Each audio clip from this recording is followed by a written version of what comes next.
तरीके से बढ़ाता है।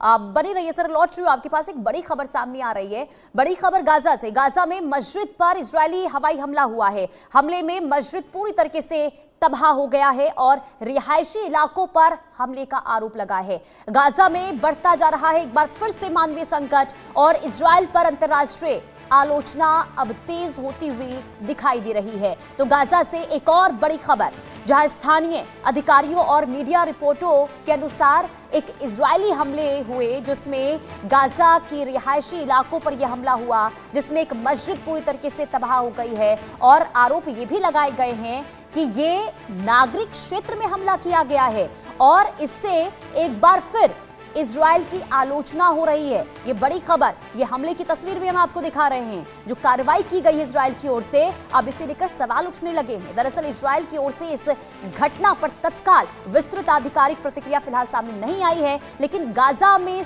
जारी संघर्ष के बीच नागरिक ढांचों को हुए नुकसान और बढ़ते मानवीय संकट को लेकर अंतर्राष्ट्रीय स्तर पर चिंता और आलोचना लगातार हो रही है। हमारे साथ यूके देवनाथ सर बने हुए हैं। सर, ये जो हमले हुए हैं रिहायशी इलाकों पर, ये क्या बताता है? एक बार फिर से इजरायल का ये जो आक्रामक तेवर देखने को मिल रहा है, ये तो युद्ध को और भी ज्यादा भड़का सकता है सर। पूजा जी, ये मानवीय त्रासदी है, थोड़ा गंभीर घटना है, लेकिन इजरायल नेतन्याहू बहुत क्लियर हैं। 7 जून 2023 को जब हमास ने हमला किया था इजरायल के ऊपर और 1200 इजरायली नागरिक हताहत हुए थे, उसके बाद से जब भी मोसाद को या गजा के अंदर जो शिन बेत के एजेंट्स हैं उनको पता लगता है कि कहीं पर भी हमास के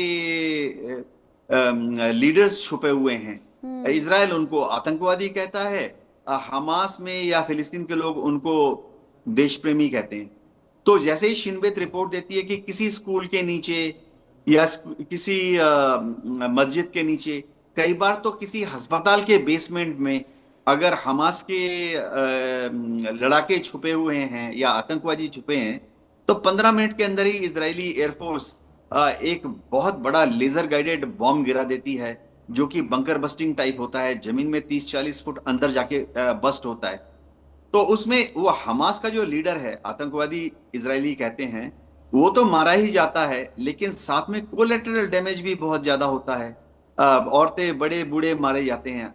आकलन ये है, अंतरराष्ट्रीय रेड क्रिसेंट की जो रिपोर्ट है, जो कि रेड क्रॉस का ही काउंटर पार्ट है, उनके आंकड़े कहते हैं कि अभी तक 72,000 नागरिकों की वहां मौत हुई है, जो कि अच्छी खासी तादाद है। अगर हम सोचें कि गजा की टोटल पॉपुलेशन 20 लाख है, दिल्ली से 1/10, तो 20 लाख की पॉपुलेशन में अगर 72,000 लोग मारे गए हैं तो बड़ी फिगर है।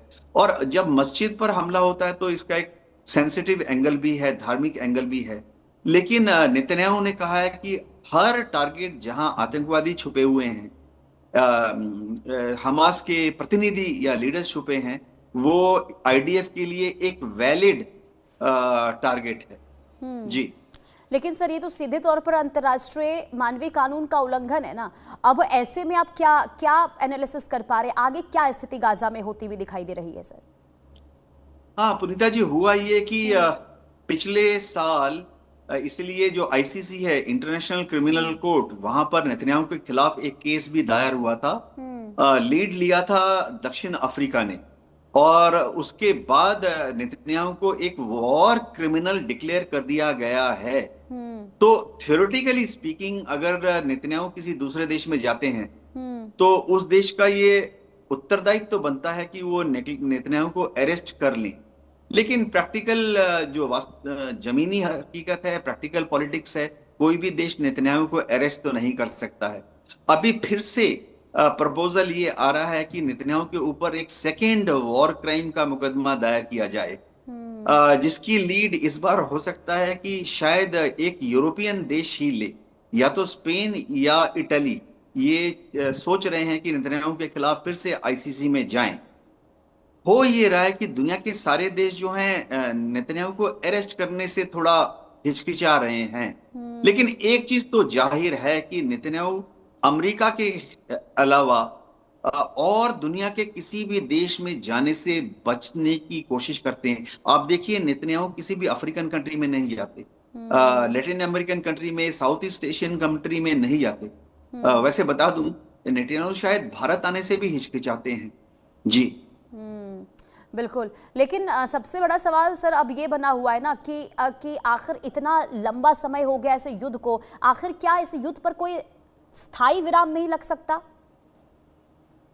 हाँ पुनीता, देखो युद्ध दुनिया में जितने लड़े गए हैं सब बातचीत के द्वारा ही सॉल्व हुए हैं। सिर्फ 2 युद्ध ऐसे थे जिसमें फाइनली दुश्मन का लीडर मार दिया गया, युद्ध खत्म हो गया। एक जर्मनी हिटलर के मरने पर खत्म हो गया द्वितीय विश्व युद्ध, और दूसरा इराक का युद्ध, जब सद्दाम हुसैन को मार दिया गया तो इराक का युद्ध भी खत्म हो गया।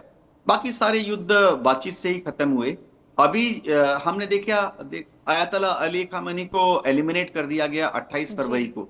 जी। अमेरिका ने सोचा था कि जर्मनी की तरह से और इराक की तरह से जैसे ही आयतुल्लाह अली खामेनी को 28 फरवरी की रात को कुल मिलाकर सर यही देखना होगा कि जो ये तो संघर्ष लंबे समय से चल रहा है, इसे लेकर आगे क्या स्थिति और क्या कदम आगे बढ़ाए जाते हैं। बहुत शुक्रिया सर, फिलहाल समय इतने की इजाजत देता है। बहुत शुक्रिया इंडिया न्यूज के साथ जुड़ने के लिए। रुकते एक छोटे से ब्रेक के लिए, देखते रहिए इंडिया न्यूज। बाबा केदार के दर्शन के बाद